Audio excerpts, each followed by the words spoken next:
하나님의 말씀은 갈라디아서 6장 1절로 5절까지 교도가시되 마지막 절 5절은 합독하시겠습니다.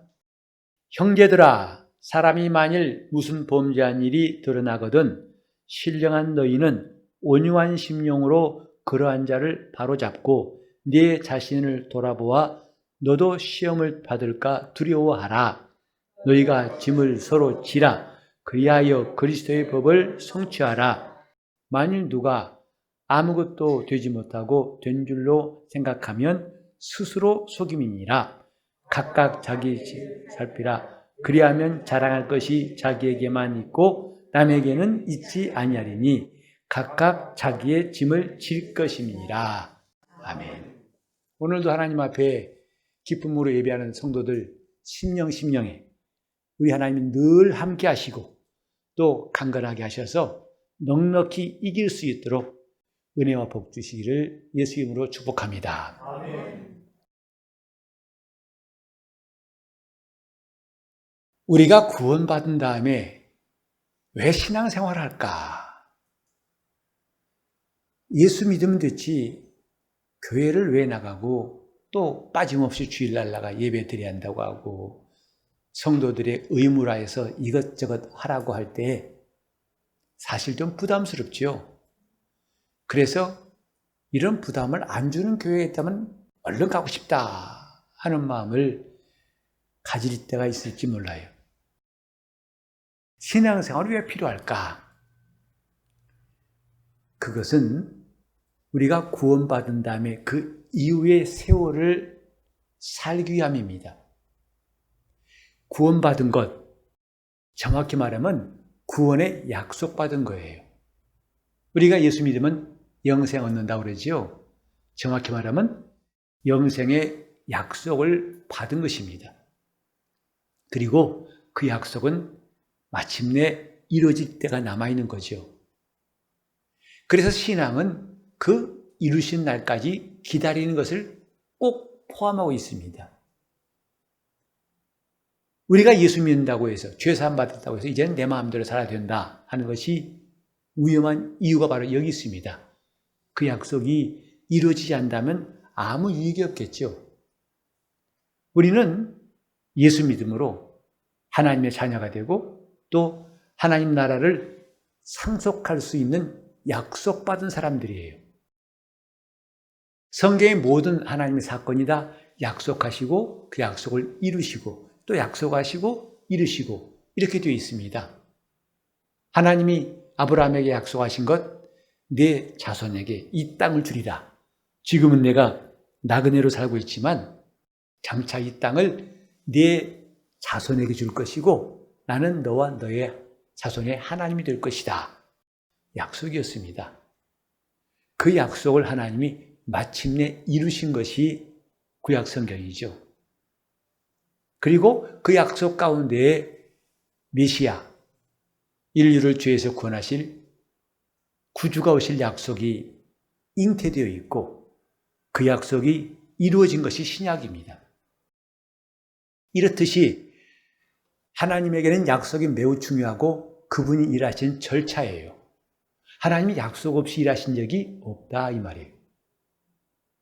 갑자기 하늘에서 뭐 떨어지듯이 그렇게 되어진 것이 아니라 우리가 죄사함도 영생도 은혜도 복도 생명도 능력도 모든 것이 하나님의 약속으로 말미암습니다. 약속하시고 이루신 분이 하나님이시다 이 말이죠.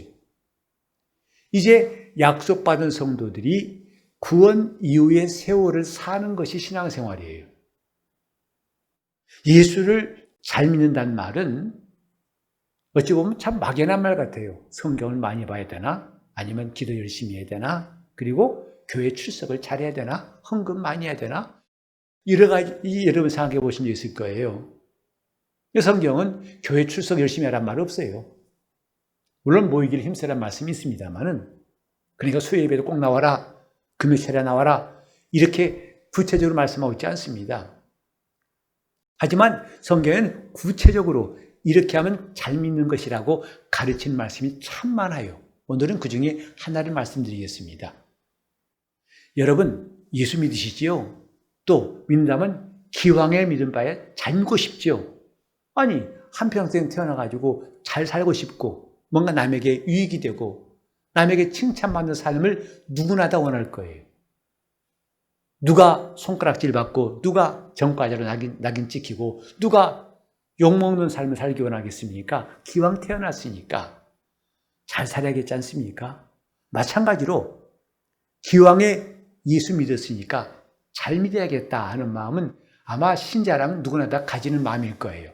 저도 마찬가지입니다. 기왕에 믿는 자 되었으니까 잘 믿어야겠다. 중요한 것은 그 다음이에요. 어떻게 해야 되느냐. 그걸 모른다면 소원으로 끝나버릴 수밖에 없어요. 마음의 다짐으로 끝날 수밖에 없어요. 그건 미완성입니다. 자기에게 아무 유익이 없어요. 그래서 그 다음을 알아야 되죠. 놀랍게도 성경은 그 다음의 이야기를 말씀하고 있어요. 오늘 이 본문도 그 다음에 해당하는 이야기입니다. 여기에 1절에 보니까 신령한 너희는 이라고 말씀했어요. 신령한 너희는, 여러분 신령하다는 말, 그 교회 생활을 오래 해보신 분은 다 들어봤을 거예요. 참 신령한 목사입니다. 신령함을 사모하고 신령한 복을 사모하고 신령함. 뭐가 신령할 것일까요? 산신령 같은 것이 신령한 것은 아닙니다. 마치 교회에서도요, 엄청나게 영적으로 탁월해가지고 웬만한 사람은 범접할 수 없는 그런 사람만 생각하기 쉬워요. 특별한 은사 받아가지고 사람들을 보니까 죄가 보이고 뭐가 보이고 환상을 보고 그런 사람만 신령한 것이냐? 이 본문에 보면 바울은 갈라디아 교회를 향해서 신령한 너희는 그랬어요. 어느 특정한 은사를 받고 특정하게 행동한 사람만 신령한 게 아니라 예수의 은혜로 구원받은 성도들 향해서 바울은 신령한 너희는 그랬어요. 이 말은 무슨 뜻이냐면 다른 성경 번역본에 보니까 성령의 지도를 받는 너희는 이 말이에요. 성령의 인도를 받는 너희는 이 뜻이에요. 그러니까 신령하면 다른 게 아니에요. 성령의 인도받는 거예요. 성령을 따라 걷는 거예요. 로마서 8장 1절에 여러분 잘 아신 말씀 있죠? 그러므로 이제 그리스도 예수 안에 있는 자에게는 정죄함이 없나니. 그러므로 예수 그리스도 안에 있는 자 정죄함이 없다. 근데 우리 성경에는 좀 빠진 내용이 있어요. 다른 번역본에 보면은 예수 그리스도 안에 있는 자를 구체적으로 말씀하시기를 성령을 따라 걷는 자는 그랬어요. 곧 성령을 따라 걷는 자에게는 결코 정죄함이 없나니.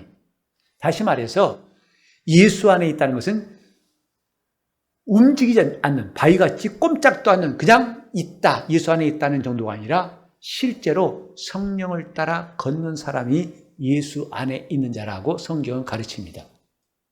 그 사람이 신령한 사람이에요. 우리가 구원받았다는 말은 다른 말로 하면 신령한 사람이 되었다 이 말이에요. 즉 지금까지는 내 육체의 일을, 육체의 정욕을 따라서 내 마음대로 살았던 사람이지만 예수 믿고 나서는 이제 달라졌다. 뭐가? 이제는 성령의 감동을 받고 성령의 인도를 받고 성령이 지도하시는 신령한 사람이 되었다 이 말이죠. 따라서 예수 믿는다는 사람은 다른 말로 하면 신령한 사람이다. 똑같은 말입니다. 나는 신령한 사람이다. 즉 성령이 감동하시고 성령이 인도하신 대로 따라가는 사람이다. 이런 사람들에게 오늘 성경은 구원 이후의 삶을 잘 사는 중요한 메시지를 말하고 있는데 그게 뭐냐면 짐을 서로 지라 했어요. 짐을 서로 지라. 이것이 구원 이후에 사는 성도의 삶이고 이것이 예수를 잘 믿는 방법이고 이것이 신령한 사람의 길이에요. 이 사람은 구원의 약속을 반드시 하나님이 이루실 거예요. 그러니까 우리는 이제 예수를 잘 믿어야겠다는 그냥 다짐으로 끝날 것이 아니라 구체적으로 한 발 더 내딛자 이 말이죠. 어떻게? 짐을 서로 지라. 짐을 서로 지라. 짐을 지는 방법을 이 성경에 말씀하는데 첫 번째가 뭐냐면 어떻게 하면 짐을 서로 지는 것이냐. 만일 너 형제 가운데 누가 범죄한 일이 있거든. 이때 범죄한 일이 있다고 할 때 이 말씀은요, 원문에 보니까 고의로 범죄했다는 뜻이 아니에요. 악한 마음을 의도로 갖고 범죄한 것이 아니라 유혹을 받아서 연약하여서 죄를 범한 사람이 있거든, 이 말이죠. 그렇게 본다면 우리는 전부 다 이런 가능성인 사람들 아니겠어요? 우리가 잘 이해할 것은 고의로 죄를 지은 사람에게는 하나님의 용서가 없다는 사실을 기억해야 됩니다. 구약 때 보면 도피성이라는 게 있어요. 부지 중에 살인한 사람을 하나님이 살려주시려고 그가 부지런히 뛰어가지고 도피성에만 들어가면 더 이상 원수를 갚는 자가 해할 수 없도록 하나님이 피난처를 만들어 놓으셨어요. 그때에도 보면은 부지중해예요. 즉 고의로 한 것이 계획적인 것이 아니고 실수로 잘못해서 사람을 죽였을 때에는 하나님이 그를 긍휼히 여기시고 살 길을 주셨으나 고의로 사람을 죽인 사람은 하나님 말씀하실 그도 죽이라 하셨어요.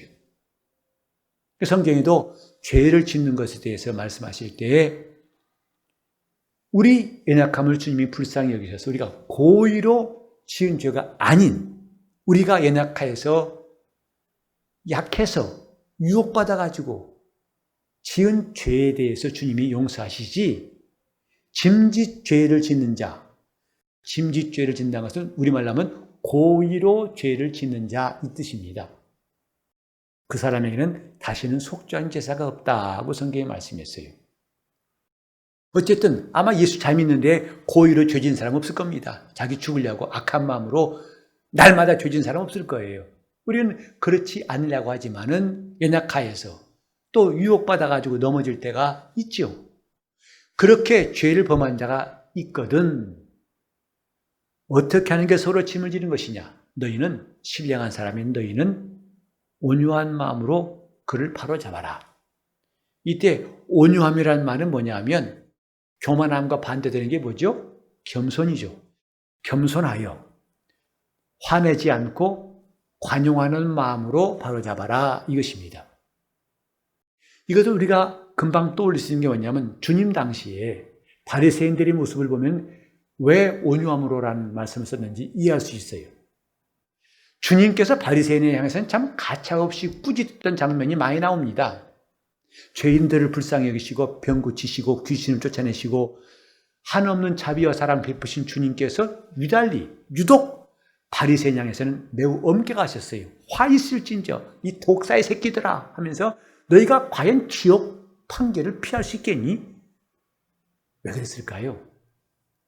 바리새인들은 자기들이 의롭다 생각해가지고 딱 선을 그어놨어요. 너희는 아니야. 우리는 하나님 앞에 의인이야. 그래 그들은 성전에 가서 기도할 때에도 주여 우리는 일주일에 2번 금식하고 박하와 회영과 근체 11조 풀뿌리까지도 11조 했습니다. 나는 이 옆에 기도하는 세리와 노는 물이 다릅니다. 달라요. 이것을 주님이 미워하신 거예요. 선을 딱 갈라놓고 너는 나쁜 사람, 나는 좋은 사람, 너는 죄인, 나는 의인. 이런 것을 주님이 매우 호되게 꾸짖은 거죠. 근데 우리 안에서도 현대에서도 우리가 바리새인 같은 모습을 할 때가 많이 있습니다. 우리 가운데 죄 지은 사람이 있어요. 그러면 우리는 금방 코로나 확진자 됐다고 하니까 피한 것처럼 금방 선을 긋죠. 상대를 안 하려고 그러죠. 그리고 뒤에서 그걸 비웃고 비난하고 욕하기 쉬워요. 과연 그것이 맞냐 이 말이에요. 짐을 서로 진다는 것은 이럴 때 편을 가르지 않고 선을 긋지 않고 그를 온유한 마음으로 곧 교만하여 판단하는 것이 아니라 온유한 마음으로 바로 잡고 너희도 그렇게 시험을 받을까 두려워하라 했어요. 너도 그럴 수 있다. 그걸 언제나 기억하라 이거죠. 실로암에서 망대가 무너져가지고 많은 사람이 죽었을 때 예수님 말씀하셨죠. 그 사람들이 이 시대의 다른 사람보다도 죄가 더 많은 줄로 아느냐? 아니라 너희도 만일 회개치 아니하면 망할 것이다 하고 말씀하셨어요. 주님은 이 세상의 인류를 갖다가 딱 그어서 너는 지옥 갈 사람, 너는 구원받을 사람 나누지 않으셨어요. 그분은 죄인을 찾아서 다 구원하러 오신 분이지만은 주님보다 더 거룩해가지고 딱 선을 그은 사람들, 바리새인들입니다. 근데 그건 옛날 이야기 아니라 오늘날 우리에게도 그럴 수 있는 요소가 다분히 있어요. 그러지 않는 것이 짐을 서로 지는 것이다. 우리가 하나님 앞에서 구원받은 다음에 이 큰 구원을 잘 지켜야 할 텐데 딴 건 잘하다가도 이거 안 하면 다 무너지는 거예요.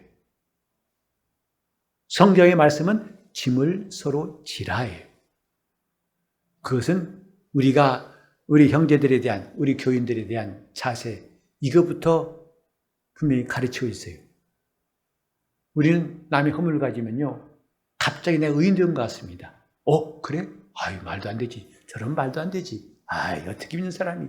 마치 자기는 그와 종류가 다르고 근본이 다른 것처럼. 그게 스스로 속은 겁니다. 짐을 서로 지라. 그것이 예수를 잘 믿는 방법이고 우리가 받은 구원의 약속을 끝까지 이루는 길이에요. 두 번째로 짐을 서로 지는 방법이 뭐냐 하면 봉사하고 섬기는 거예요. 교회에서 일을 위해 직분이 있습니다. 그래서 교회의 직분은 봉사하는 직분이지 계급이 아닌 거죠. 교회의 직분은 계급이 아니라 주님의 교회에서 자기의 역할이에요. 우리 몸에 여러 지체가 있어가지고 그 역할, 숨 쉬고, 냄새 맡고, 듣고, 말하고, 보고, 움직이고, 만지고, 계산하고, 모든 기능 역할이 있듯이 주님의 몸 된 교회도 각각의 기능을 주신 것이 직분이다 이 말이죠. 하지만 오랜 세월 동안 교회는 잘못된 생각들이 있었어요. 그게 뭐냐면 직분을 계급처럼 생각해요. 그래서 누가 만들었는지 서열을 세웁니다. 목사, 전도사, 장로, 안수집사, 집사, 그 다음에 성도. 성도는 맨 꽁찌라는 거죠. 목사는 제일 높다는 거예요. 목사가 단상에서 정장하고 우리 교회는 가운을 입지 않습니다만 가운까지 입고 단상 높여서 설교하면 그것 보고 하면 높다고 생각하는지 모르지만 사실은 그거 아닙니다. 그래서 우리 교회는 처음 시작할 때부터 강단을 낮췄어요.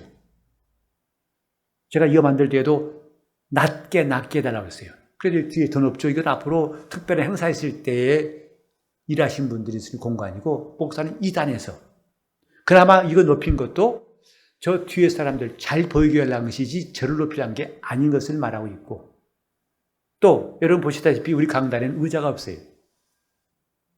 목사가 앉는 의자, 대표기도 하신 분이 앉는 의자 이런 의자가 없어요.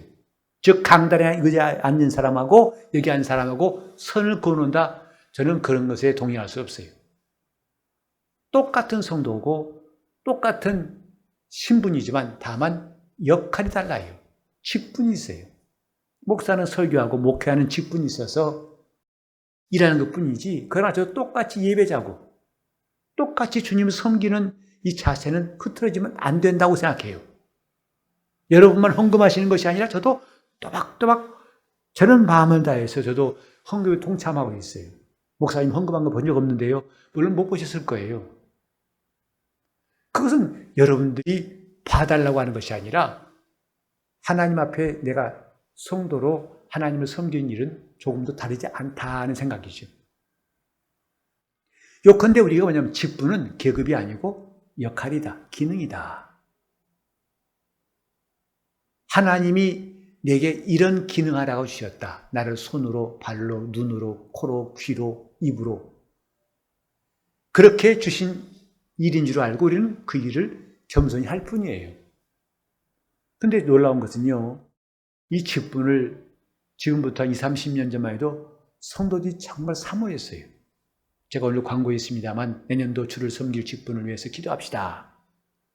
많은 사람들이 기도하고 서로가 뜨겁게 사모했어요. 직분을. 근데 요즘은 직분을 사모하는 사람이 거의 안 보이는 것 같아서 섭섭하고 좀 안타까워요. 오히려 직분을 권하면 사양하는 사람이 더 많습니다. 저는 바빠서요, 힘들어서요, 부족해서요, 무능해서요. 직분은 내가 할 만하니까 맡기신 게 아닙니다. 내가 능력이 있으니까 맡기신 게 아닙니다. 내 판단이 기준이 아니고 주님께서 내게 기대를 거시는 거예요. 관심을 가지신 거예요. 아, 내가 너한테 일을 맡겨야겠다. 일을 해주겠니? 맡기시는 거예요. 이 직분은 사실 피곤합니다. 사실 나 혼자만 신앙생활하면 훨씬 편하다는 것을 요즘 교인들이 많이 알고 있어서 그래서 작은 교회는 잘 안 온대요. 큰 교회 가면 숲속에 묻혀가지고 의무사항도 없죠. 부담도 없죠. 예배만 드리고 가면 끝이에요. 근데 작은 교회 가면 눈에 띈다는 거죠. 이 일하라, 그 일하라니까 피하고. 공 피하는 것은 선수 같아요. 다 피하죠. 왜? 나 그 말 듣고 참 웃음을 지었는데, 목사님, 직분 없는 게 상팔자예요, 울더라고. 자식이 없는 게 상팔자란 말 들어봤어도 직분 안 맞는 게 상팔자란 말 처음 들어봤어요.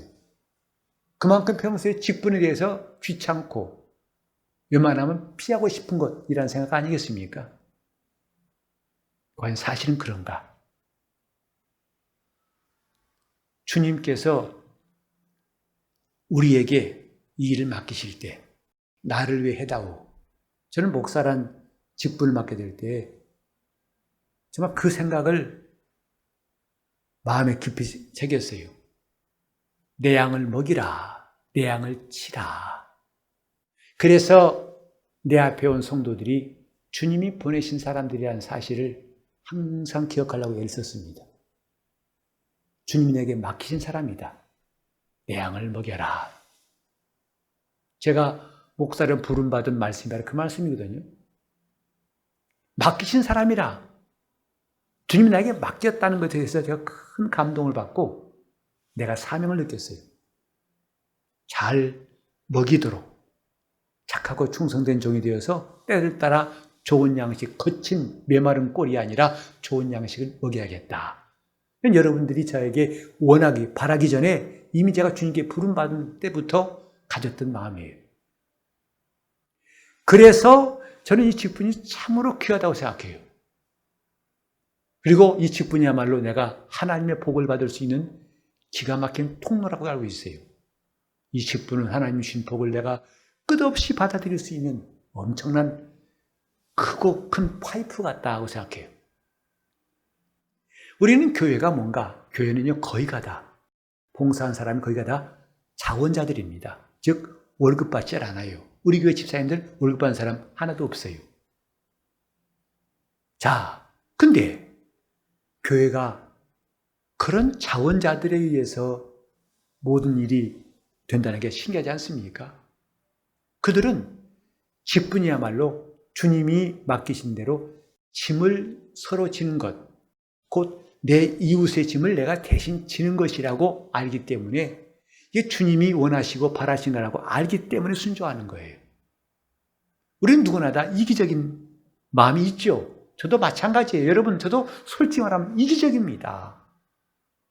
저도 물길이 아까워요. 시간이 아깝습니다. 때로는 누가 저 신방 부탁하고 하면 피곤해서 가기 싫을 때도 있어요. 순간이지만은. 그게 내 육체의 속성이에요. 그럼에도 불구하고 내가 성도들을 섬기는 마음을 가지게 되고 또 더 하게 되는 이유가 뭔가? 바로 그게 누구보다도 힘든 일, 목표라고 생각합니다. 얼마 전에 우리나라 영화 극한직업이라는 영화가 있었죠. 보신 분 있나요? 극한직업. 근데 어떤 사람이 그럽니다. 목사라는 직책 자체가 극한직업이라고 말하길래 이러면 공감했어요. 극한직업. 때도 시도 없어요. 출동해야 됩니다. 어떤 때는 밤 11시에 신방 끝나고 돌아왔는데 씻고 있는데 금방 전화가 왔어요. 목사님, 누구 돌아가셨습니다. 아, 그래요? 바로 출발했어요. 밤새 시신 입관하고 장례 준비하고 저는 제 생일날 미역국 대신에 뻘건 국물 먹으면서 장지 가가지고 몇 번 있었어요. 생일날 아침에 새벽에 장지하면 봉고차에서 아내가 써준 축하 카드 읽으면서 간 적이 있었습니다. 남을 위해 산다는 게 피곤한 일이죠. 누구나 다 섬김 받고 싶지, 섬기고 싶겠습니까? 근데 이 일이 자청하게 되고 열심을 낼 수 있는 비결은 딱 하나밖에 없어요. 은혜 받았기 때문이에요. 은혜 받지 않고는 이 일을 감당할 수가 없답니다. 저도 말씀드렸듯이 저는 원래 선천적으로 선해서 no, 전 착해서 no, 없습니다. 이미 바울이 말했죠. 우리 속에는 선한 것이 없는 줄 아노라. 또 선을 행하는 것도 없는 줄 안다. 저는 100% 동감입니다. 저는 어렸을 때 귀신을 참 무서워했어요. 그래서 살던 곳이 시골이기 때문에 밤만 되면 칠흑같이 어두워요. 전구불 하나 없으니까. 깜깜합니다. 근데 화장실 갈 일이 생기면 고민이 많았는데 집 안에 있는 게 아니라 마당 지나가지고 사리문 옆에 그 생각하면 끔찍해서 그냥 참았어요, 밤새. 왜냐하면 깜깜한데 귀신 나온다고, 애비 나온다고 그래가지고 무서워서 그 화장실에 가가지고 앉아있으려면 누가 와서 여기 있냐 할까봐 정말 소름 끼치더라고요. 그래서 귀신 무서운 데다가 사람이 죽은 걸 못 봤어요. 저는 우리 할머니, 할아버지 돌아가신 거 모습 못 봤어요. 무서워가지고. 학교에서 돌아가면은 어느 마을을 거쳐서 집에 오는데 그 마을에 초가집 위에다 이렇게 옷을 얹어놓은 거 보면 그 앞 못 갔어요. 왜냐하면 그것은 이제 그 집에 조상났다는, 사람 죽었다는 표시라서 그 집 앞에도 못 가고 저 논두렁 돌아가가지고 집 갔던 기억이 나요. 정말 사람 시신을 본다는 건 끔찍했어요. 근데 제가 목사 안수 받고 나서 놀라운 일을 경험했어요. 이제 그 집에 가가지고 혼이불을 젖히고 시신을 봐도 두렵질 않아요. 그리고 그 당시에는 제가 목사가 직접 모든 장례 일을 다 참여해가지고 시신도 닦고 옷 입히고 입관하고 장지까지 가서 예배 드렸는데 시신을 딱 잡고 이제 알코올 묻힌 솜을 가지고 닦는데 정말 우리와 똑같은 모습이에요, 모양은. 근데 잡는 순간에 그 차가운 느낌이라는 게 뭐로 다 알 수 없어요. 싸늘하니 이게 죽은 시신의 거구나. 그래서 웬만하면 대충 딱 닦고서 끝내고 싶은 마음도 들 줄 알았는데 그게 아니고 더 꼭 붙잡고 내 온기로 그걸 녹이려는 마음 가지고 이 구석구석 깨끗이 닦아내고 깨끗이 닦아서 정말 땀이 이마에 땀날 만큼 깨끗이 씻었어요. 왜? 비록 이 사람 죽었지만은 이 사람 우리 성도의 가족이었고 성도들을 사랑하는 마음이 이 안에 있어서 더 성실하게 하고 싶더라고요. 원래 내게 선함이 있어 그런 것이 아니라 저는 확실히 말씀드립니다. 내게 주님이 맡기신 양들이 있고 내가 성도들의 짐을 지는 것이 목회라 생각해서 기쁨으로 하고 싶은 마음이 있기 때문입니다. 봉사, 이게 서로 짐을 지는 거예요. 오늘 여러분들은 편안하게 오셔서 예배드리고 가십니다. 아침 일찍 와가지고 기타 틀어놓고 소독 준비하고 또 교회 환기하고 이 준비하는 분들이 있기 때문에 내가 편안함으로 할 수 있어요. 즉 내가 편안함을 누린다는 것은 누군가가 불편함을 대신했기 때문 아니겠습니까? 그냥 편안한 게 아닙니다. 누군가가 내 짐을 졌기 때문에 내가 편안한 거예요. 봉사한 사람은 이것을 알고 남의 짐을 대신 지겠다는 이 마음이 주님께로부터 주신 마음이 있기 때문에 봉사하는 거예요. 우리나라 공무원 가운데서 가장 칭찬받는 공무원이 누구라고 생각하세요? 이건 뭐 좀 다를 수 있겠습니다만 저는 대부분 그럴 것 같아요. 어떤 공무원들은 물론 친절하게 해줘서 고맙기도 하고 그런가 하면 딴 데 가면 좀 불편하기도 하고 하지만 거의 이구동성으로 칭찬받는 공무원 누굴까요? 119. 동의하십니까? 나는 그렇게 국민들이 성원을 보내고 고마워하는 공무원 직종은 아마 거기 말고 또 있을까 싶어요. 그래서 한동안 막 청원이 올라왔죠. 왜 지방직으로 하느냐? 전국 국가직으로 바꿔라. 처우를 개선하라. 아주 보물같이 청원이 나와 마침내 법이 바뀌어가지고 얘는 국가직 공무원 됐어요. 왜? 그들은 불과도 싸우고 막 어떤 어려움이든지 어려움에 사는 사람이 쫓아가가지고 그들을 건져냅니다. 짐을 지는 것, 이 사회에서 짐 지는 것에 대한 대표적인 사례가 아마 119 구급대란다면 교회에서도 짐을 덜어지는 교회의 119 구급대가 필요한 것 같아요. 남보다 앞서 나가가지고 먼저 청소하고 먼저 닦아놓고 먼저 준비하고, 그런 일이 부담스럽고 피하고 싶지만 사실은 구원 이후의 세월을 사는 성도들의 할 일이고, 그것이 예수를 잘 믿는 길이 아니겠나. 예수를 잘 믿자, 곧 구원 이후의 삶을 살자, 곧 짐을 서로 지자, 이 말이죠. 세 번째로 짐을 서로 지는 방법이 뭐냐면 중보기도예요. 누구나 할 수 있습니다. 내가 남을 위해 기도한다는 것, 이것도 쉽지 않습니다만 그러나 매우 중요한 일이고, 그것이 내가 짐을 지는 실질적이고 좋은 방법이라는 사실. 목사는 교인이 많으면 좋겠지요. 그러나 사실은 너무 힘듭니다. 교인이 많다는 것은 사실 기도할 사람이 많아지는 거예요. 전 지금보다 훨씬 교인이 많았을 때 정말 그 교인들을 다 일일이 이름 불러가면서 기도하는데, 이제 몇 년 하다 보니까 이름을 다 외웠어요. 오늘은 빠짐없이 했겠지. 나중에 명다 보니까 또 빠진 게 있어요. 다시 추가로 왜 기도하고 추가로 기도하고. 지금 교인이 좀 줄었으니까 그건 편해요. 기도할 교인이 좀 준 건 편해서 좋은데, 그러나 그건 주님께서 주신 대로 해야겠죠. 기도하는 게 힘듭니다. 중보 기도한다는 거 보통 어려운 게 아니에요. 하지만 이 일이 정말 내게 주신 일이라 해서 하고 싶고 할 수밖에 없는 그 힘이 어디서 나오느냐? 은혜 받은 성도가 되었기 때문이다, 이 말이에요.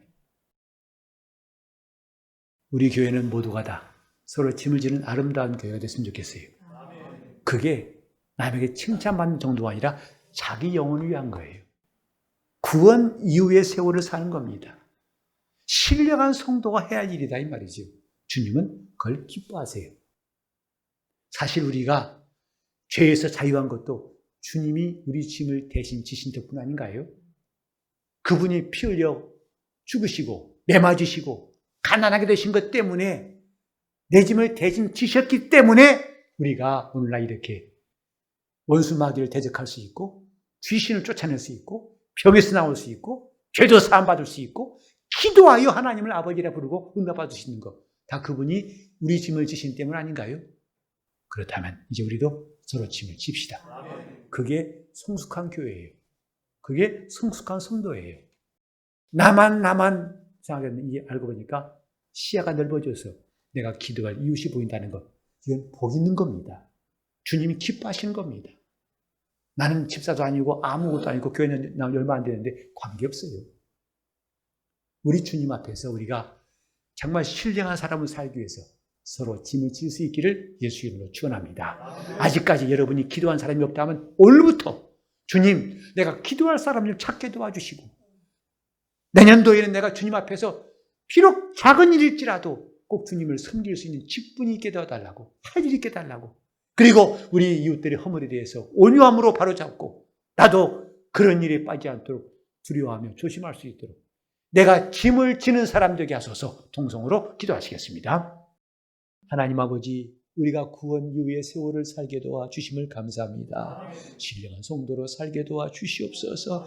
정말 예수를 잘 믿고 싶습니다. 우리를 깨우치시고 가르쳐 주시옵시고, 이제 짐을 서로 지라 하신 말씀 우리 온 교회가 받고 이 말씀 붙들고 주님께 순종하게 도와주시옵소서. 주님, 우리가 서로를 위해 기도하게 도와주시고 축복할 수 있도록 도와주시고, 내 입술에 정말 중보 기도하는 성도들의 숫자가 점점 늘어나게 도와주시옵시고, 새해에는 우리가 크고 작은 일 각각 다 하나님 앞에서 섬길, 봉사할 일, 내 이웃을 위해 짐을 질 일들이 눈앞에 보이고 자원하여 순종하여 우리 주님이 우리를 위해 대신 짐지신 그 은혜를 경험하고 감사하게 도와주시옵시고, 우리 믿음이 성장하고 성숙하도록 역사하여 주시옵소서. 예수 이름 받들어 기도드리옵나이다.